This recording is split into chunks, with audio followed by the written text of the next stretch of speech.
ఎంతో కాలంగా కష్టపడి సంపాదించి కూడబెట్టుకున్న ఆస్తిని, పొలాన్ని అమ్మి అందులో కొంత భాగము దేవునికి ఇస్తే దేవుడు పూర్తిగా ఇవ్వలేదు అని వారిని చంపివేస్తారా? నిజంగా అలా జరిగితే ఒక సాధారణ మనిషికే అది తప్పు అని తెలుస్తుంది. అలాంటిది దేవునికి ఇది తప్పు అని తెలియదా? నిజముగానే ఆస్తిని అమ్మి పూర్తిగా డబ్బు ఇవ్వనందుకు దేవుడు చంపివేశారా? ఈ సంఘటన అననీయ, సప్ఫీరా అనే వారి కుటుంబములో జరిగింది. వీరు వారి పొలమును అమ్మి అందులో కొంత భాగము దేవుని సువార్తకు, అందరి సహాయము కొరకు అపోస్తలుల దగ్గర పెట్టారు. పొలమును అమ్మిన డబ్బు పూర్తిగా ఇవ్వలేదు అని దేవుడు చంపివేశారు అని కొందరు అంటూ ఉన్నారు. దేవునికి కానుకలు ఇవ్వకపోతే చంపివేస్తారు అని, దేవునికి ఆస్తులు అమ్మి ఇవ్వాలి లేకుంటే చంపివేస్తారు అని చెబుతుంటారు. ఇది అన్యుల యొక్క వాదన. మరి ఒక కోణంలో ఒక్క అబద్ధం చెప్పడం ద్వారా దేవుడు అననీయ, సప్ఫీరాలను చంపేశారా అంటే, అలా అయితే ఇస్సాకును నమ్మించటానికి యాకోబు, ఏశావు అని మోసపూరితముగా అబద్ధం చెప్పినప్పుడు దేవుడు ఎందుకు యాకోబును చంపలేదు? యెరికో స్వాధీనం చేసుకోవటానికి ఇజ్రాయేలీలు పంపిన 2 రహస్య గూఢాచారులను దాచిపెట్టిన వారు ఇక్కడ లేరు అని అబద్ధం చెప్పిన రాహాబును దేవుడు ఎందుకు చంపలేదు? పేతురు కాళ్ళ దగ్గర పడి చనిపోయిన అననీయ, సప్ఫీరా అబద్ధం చెప్పినందుకే దేవుడు చంపివేస్తే, మరి అదే పేతురు ముమ్మారు యేసు నాకు తెలియదు అని అబద్ధం చెప్పితే దేవుడు పేతురును ఎందుకు చంపలేదు? అబద్ధం చెప్పకూడదు, అది ఒక ఆజ్ఞ. ఆజ్ఞ అతిక్రమము పాపము, పాపం వలన వచ్చు జీతము మరణము. అయినా అబద్ధం చెప్పిన వారు అక్కడికక్కడే చనిపోలేదు. కానీ ఇక్కడ అననీయ, సప్ఫీరా చనిపోయారు అంటే ఇక్కడ అబద్ధం చెప్పటంతో పాటు ఇంకా ఏదో జరిగింది. అది తెలియాలి అంటే ఈ వీడియో చూడండి.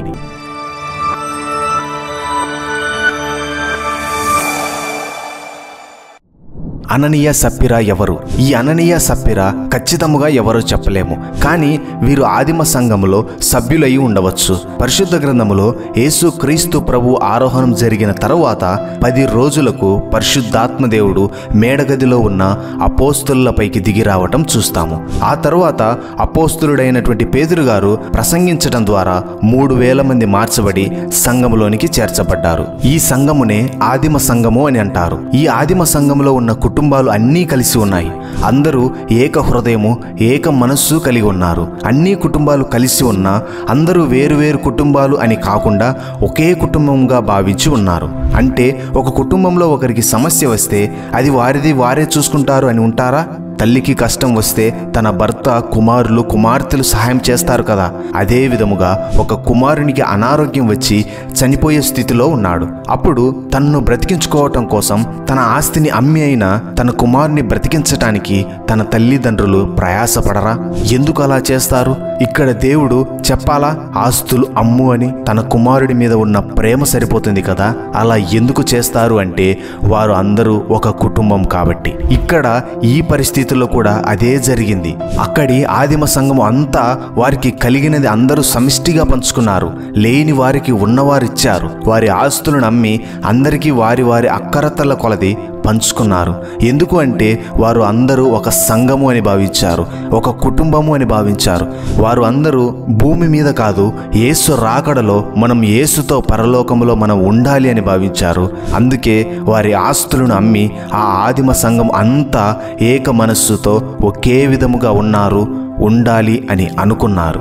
ఆత్మీయంగానే కాదు, ఆర్థికముగా కూడా వారు అలానే ఉన్నారు. ఇలా ఆస్తులు అమ్మటం, అందరూ సమానముగా ఉండటం, ఇది వారు ఎవరో బలవంతము పెడితే చేయలేదు. దేవుని ప్రేమ వారిని అలా చేసేలా చేసింది. నిన్ను వలె నీ పొరుగు వారిని ప్రేమించు అని పరిశుద్ధ గ్రంథం తెలుపుతుంది.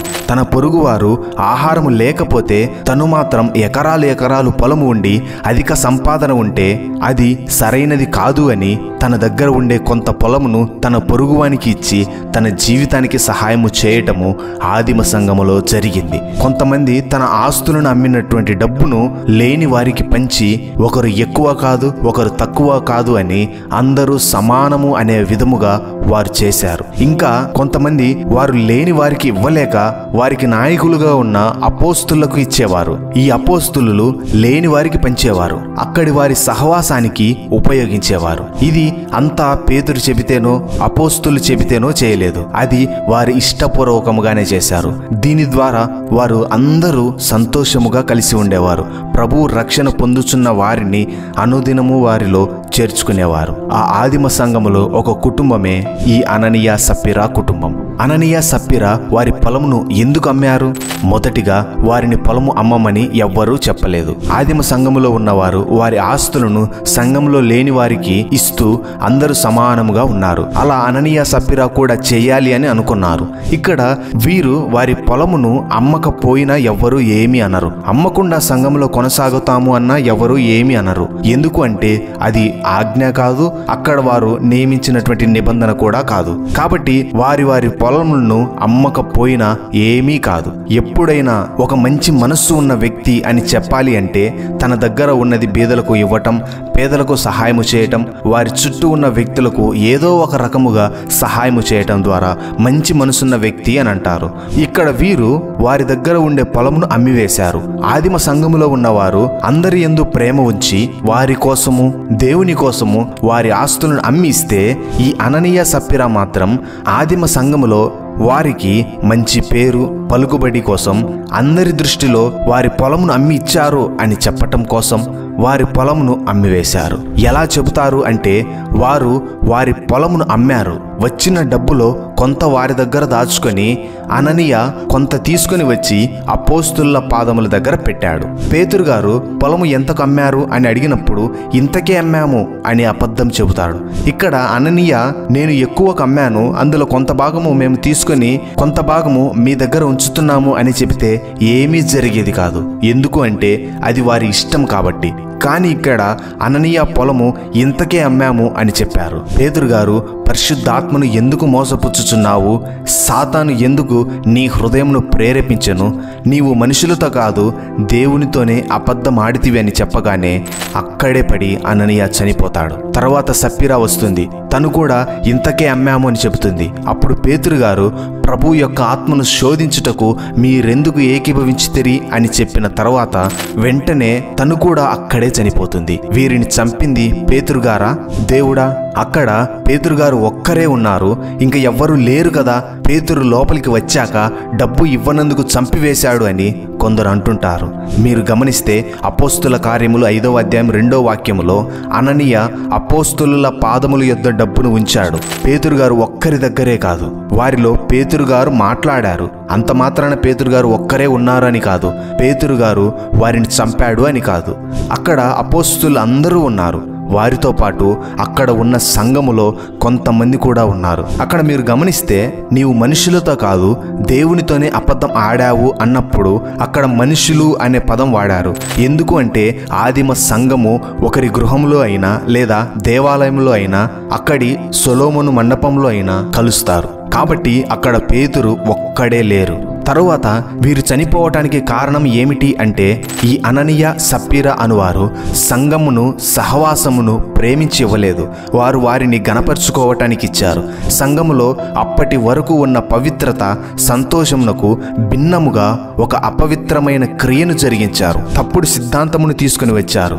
సంఘములో వారిని హెచ్చించుకునే ప్రయత్నం చేశారు. వారు వారి పొలమును అమ్మిస్తే సంఘములో వారిని గణపరుస్తారు అని. అలానే అప్పటికి అందరూ అపోస్తులకు మంచి గౌరవం ఇవ్వటం చూస్తాము. ఇప్పుడు మంచిగా నటిస్తే తర్వాత వీరికి అవకాశం లభిస్తుంది అని ఒక కుట్రపూరితముగా ఈ పని చేశారు అని బైబిల్ పండితులు చెబుతుంటారు. అక్కడ ఒక అబద్ధం చెబితే పరిస్థితి వేరే విధముగా ఉండొచ్చు, కానీ ఇక్కడ ఒక వ్యక్తిని కాదు దేవుడు సంపాదించుకున్న సంఘమును మోసం చేయటానికి వచ్చారు. దేవుడినే మోసం చేయటానికి వచ్చారు. అంటే వీరు దేవుడిని పేరుకు నమ్మారు కానీ దేవుని యందు విశ్వాసం ఉంచిన వారు కాదు. అలా వీరు మాత్రమే కాదు, ఇంకా కొంతమంది అవిశ్వాసముగా సంఘములో చేర్చబడ్డారు. ఇదే విధముగా పాత నిబంధనలో లేవియా కాండము 10వ అధ్యాయం 1 నుండి 11 వచనములు చదివితే అక్కడ అహరోను కుమారులైన నాదాబు అబీహులు దేవుడు ఆజ్ఞాపించని వేరొక అగ్నిని దేవుని సన్నిధిలోనికి తీసుకుని వచ్చినప్పుడు దేవుని సన్నిధి నుండి వచ్చినటువంటి అగ్ని వారిని కాల్చివేసింది. అదే విధముగా దేవుడు ఆజ్ఞాపించని వేరొక సిద్ధాంతమును మోసపూరితముగా చేసే వేరొక మార్గమును సంఘములోనికి తీసుకుని వచ్చారు. వచ్చారు. అప్పటి వరకు సంతోషముగా అందరూ సమాధానముగా ఉండే సంఘములోనికి, అందరూ సమానమే అని ఒకరికొకరు సహాయము చేసుకొని బ్రతుకుతున్నటువంటి సంఘములోనికి ఇటువంటి సాతాను ప్రేరేపణ పద్ధతిని తీసుకుని వస్తే దేవుడు చూస్తూ ఊరుకుంటారా? దేవుని శక్తిని చూపించారు. వారు ఎవరిని మోసం చేద్దామని వచ్చారో అదే అపోస్తలుల పాదముల మీద పడి చనిపోయారు. దేవుడు వారిని చంపింది డబ్బు కోసమా? ఆస్తులు అమ్మి దేవునికి ఇవ్వమనా? కానే కాదు. తన స్వరక్తం ఇచ్చి కొన్న సంఘము కోసం, తన సంఘము నీతితో బ్రతకటం కోసం. అలా అని అబద్ధం చెబితే ఏమి చేయుడని కాదు. ఇక్కడ అక్కడికక్కడే వారు చనిపోవటానికి కారణం అది మాత్రమే కాదు అని గుర్తుంచుకో. దేవునికి నీ ధనము కన్నా నీ హృదయం ముఖ్యం. నువ్వు ఇచ్చే కానుక కన్నా నీ పవిత్రత ముఖ్యం. నువ్వు దేవుని కోసం సాగే గమ్యం ముఖ్యం. ఈ సంఘటన జరిగిన తర్వాత దాని గురించి వినిన వారు భయపడ్డారు. తర్వాత సంఘము భయభక్తులతో ముందుకు సాగింది. నీవు ఒకవేళ దేవుడు ఏమి చేయలేడు అని దేవుని మోసం చేద్దామని అనుకుంటున్నావా? సంఘములో మోసపూరితముగా ఉన్నావా? సంఘములో అందరికీ మంచి వ్యక్తిగా నటిస్తున్నావా? ఆ నటన జీవితమును దేవుడు ఎన్నటికీ నీ ప్రేమించడు. దేవుడు నీ స్వచ్ఛమైన పవిత్రతను కోరుకుంటున్నారు. నీ జీవితము ఒక్కసారి దేవుని చేతులు పెడితే అపోస్తలుల వలె నిన్ను తన శిష్యులుగా మారేంతలా గణపరుస్తారు. ఒకవేళ నీ జీవితం ఇంకా నటన చేస్తూ మోసపూరితముగా ముసుగు వేసుకొని సంఘములో జీవిస్తుంటే అననీయ సప్పీరాలాగా ఒకరోజు తీర్పులో నిలబడవలసి వస్తుంది. దయచేసి దేవుని వైపునకు తిరిగి ఆయన ప్రేమను గ్రహించి ఆయన మార్గమును అనుసరించు. అంతవరకు దేవుని కృప మనకు తోడుగా ఉండునుగాక. ఆమెన్. మీకు పరిశుద్ధ గ్రంథం నందు ఉన్న సందేహములు మాకు కామెంట్ రూపంలో తెలపండి. దేవుని చిత్తమైతే వాటిని వీడియో చేస్తాము.